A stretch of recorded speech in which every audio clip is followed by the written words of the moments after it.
Bom, ele foi para um lado, tu foi criar conteúdo, né? Tu foi fazer um programa, tu foi fazer outro programa, Sim. foi criar conteúdo na internet, né? Eu comecei na minha carreira profissional como produtor audiovisual, né? Eu também sou apaixonado por aviação desde não lembro quando.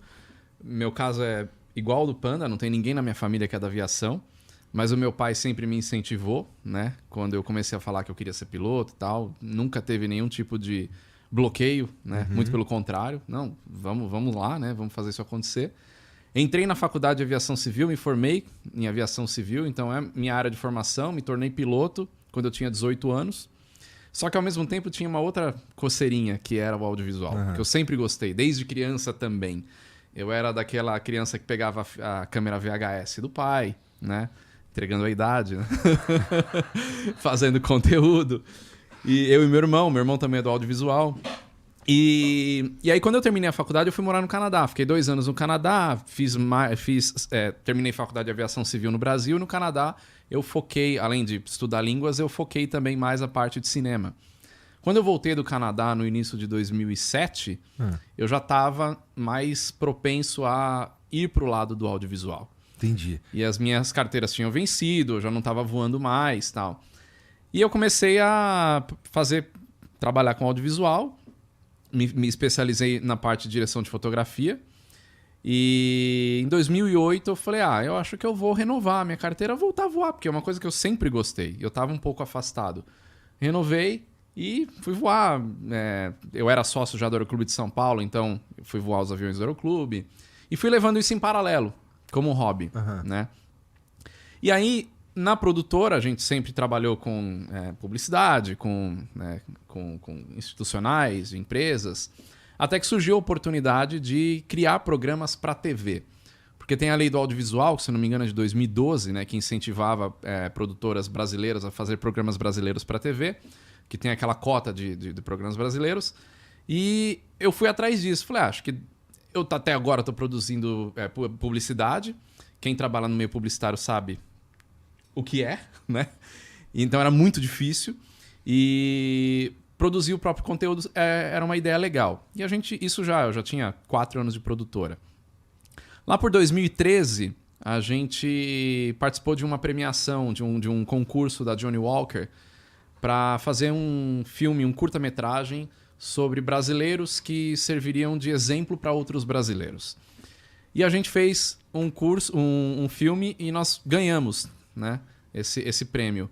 O nosso filme falava de um índio, que é um indígena, né, que é amigo meu, já de longa data, desde 2010, e ele era o exemplo que a gente queria dar para os brasileiros, que o cara era, assim, muito legal. E aí a gente ganhou. Falei, cara, esse negócio de fazer conteúdo acho que é legal. Talvez pode ser uma ideia, né? E aí em 2013 nós apresentamos 3 projetos para emissoras de TV. Um desses projetos era um programa sobre aviação, porque era uma coisa que eu sempre gostei, sempre fui apaixonado. E eu falei, vou unir o útil ao agradável, fazer um programa de TV sobre um tema que eu gosto. E aí nós tomamos um monte de não, porque quando você fala de aviação, hoje a gente já quebrou um pouco isso, mais 10 anos depois, mas no meio como um todo, né? Hoje, para quem quiser fazer conteúdo de aviação, tá muito mais fácil, né? Todo o caminho já começou a ser trilhado. Lá em 2013, o YouTube ainda não era o que é hoje, eu nem pensava em internet naquela época, e eu ia fazer a apresentação do nosso projeto de aviação nas emissoras, o pessoal olhava e falava, você tá maluco? Falar de avião? Não, ninguém vai assistir isso aí. Aviação é coisa de milionário. Então. Aviação é coisa de milionário, isso daí não dá. Nicho é muito nichado, muito fechado, e foi. Até que eu apresentei para um diretor de uma emissora chamada Mais Globosat, do Grupo Globo. Na época era o Globosat. E ele era piloto. Aí quando ele viu o projeto, piloto de avião pequeno, quando ele viu o projeto, falou, cara, eu quero isso, porque tem tudo a ver com o canal. Aí a gente fechou o contrato com o Mais Globosat. Começamos a produzir, isso foi em 2013, começamos a produzir em 2014, e aquele programa que muitas emissoras recusaram e falaram, não, isso não vai dar certo, estreou no Mais Globosat, foi recorde de audiência, e o programa foi muito bem, assim. A gente ficou super feliz. Isso é interessante, né? Tem muita gente que se interessa muita gente por aviação E assim, não necessariamente tá ali tá querendo ser piloto, entendeu? Não necessariamente Exato. quer ser aeromoça ou qualquer coisa nesse sentido, trabalhar no aeroporto. Não, o cara só gosta do assunto. Exatamente. E eu percebo isso com a quantidade de pessoas que reconhecem na rua, em ambientes mais aleatórios possíveis, porque quando o Aero por Trás da Aviação era pequeno, era natural ser reconhecido em ambiente aeroportuário, né? E hoje não é mais assim. Hoje você pode pensar no ambiente mais aleatório possível, tem alguém que assiste, gosta, muita gente, por sinal. Você fala, mas você é da aviação? Não, mas eu adoro. Né?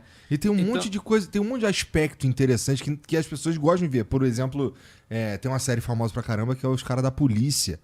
Coisas loucas que acontecem. Águias da Cidade. Eu não sei o nome, mas eu sei que chego. Outro dia, cara, olha essa. Eu tava chegando do. Eu tava vendo, eu não lembro.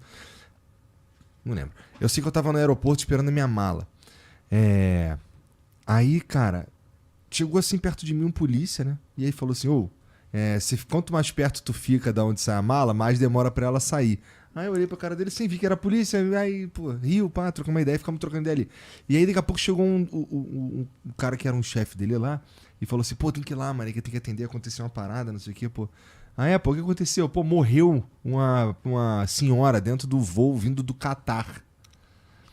Aí eu fiquei, caralho, mano, o que será? O que faz? Vamos lá, tem esse voo aí, vamos dizer um voo que dura 10 horas. Uma pessoa morre com 1h30 de voo. O que faz, mano? Bota num saco, põe lá atrás. O que acontece, sabe? Então, esse tipo de coisa que as pessoas ficam, caralho, é mesmo, né? Porra, é essa? O que será que acontece? E a ideia do Aero por Trás da Aviação foi justamente essa, porque tudo que você vê na grande mídia sobre aviação acaba indo pro lado da tragédia, do acidente aéreo. É aquela história, tava até conversando com uma pessoa ontem sobre isso. Se uma empresa lança um novo avião, faz o primeiro voo, isso não vira notícia. Só que se esse primeiro voo sofre um acidente, aí vira notícia. É verdade. Né?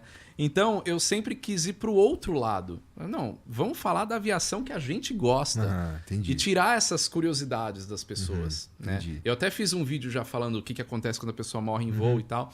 E outras coisas. Como que a sua mala do check-in vai parar no avião? Por onde que ela passa? Né? Essa foi, inclusive, a primeira ideia do programa. Você despachou essa mala, qual que é o caminho? Então, qual que é o caminho? Tem vídeo lá no aeroporto. Depende do aeroporto. No caso do aeroporto de Guarulhos é um caminho bem longo. Acho que são mais de 5 quilômetros de esteira. Nossa, cara. É bem legal, assim. Parece aquele filme Toy Story, sabe? No caso do aeroporto de Guarulhos, tem uma turma que desvia a tua mala, enche de drogas e troca as etiquetas e manda pra Europa. No caso do aeroporto de Navegantes, por exemplo, é do outro lado. Você vê o cara tirando a mala do carrinho do que veio do avião e pondo na esteira, né? Nossa, então, esse voo para Navegantes aí, ele tem alguma coisa que, pelo menos pra mim, ele é muito famoso. Eu nunca fui a Navegantes, não faço ideia de como é, mas toda vez que eu tô no aeroporto, eu vou pegar o voo pra qualquer lugar. Sempre tem a mulher falando, aí, ó, vou pra Navegantes. Tá na hora inclusive, do eu vou pra Navegantes sexta-feira. É. Um abraço pro pessoal da Azul aí que tá ajudando a gente nessa mais um vídeo que vai ser feito lá. E aí a ideia era mostrar os bastidores da aviação. Por isso que veio esse nome, que hoje é um nome conhecido, a gente já acostumou com esse nome, mas quando a gente criou a Aero por Trás da Aviação, por que Aero? Se você me perguntar por que Aero, eu vou te responder, eu não sei. Porque na época a gente precisava de um título, a gente precisava apresentar o projeto, cara, Aero, põe Aero. É bastidores da aviação, mas Aero, os bastidores da aviação, o nome já é longo, ia ficar maior ainda. Não, põe por trás da aviação. Mas vai ter gente que vai zoar, não tem problema, coloca aí. E ficou, né? Então hoje é um nome conhecido, mas não foi um nome assim que foi pensado, que nem a Azul, que passou por votação e tudo mais. Acho que a história é legal. E foi isso, foi mostrar esses bastidores da aviação. Esse foi o objetivo. Entendi. Né?